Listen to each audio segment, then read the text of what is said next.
সামনে উপবিষ্ট বিভিন্ন স্তরের নেতৃবৃন্দ,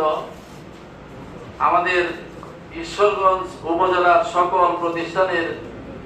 শিক্ষক শিক্ষিকা বৃন্দ, সাংবাদিক বৃন্দ, সুধী বৃন্দ, সম্মানিত সকল উপস্থিতি, আসসালামু আলাইকুম। আজকে আমাদের এইখানে পবিত্র ঈদে মিলাদুন নবী সাল্লাল্লাহু আলাইহি ওয়াসাল্লাম উদযাপন উপলক্ষে আয়োজিত এই সমাবেশে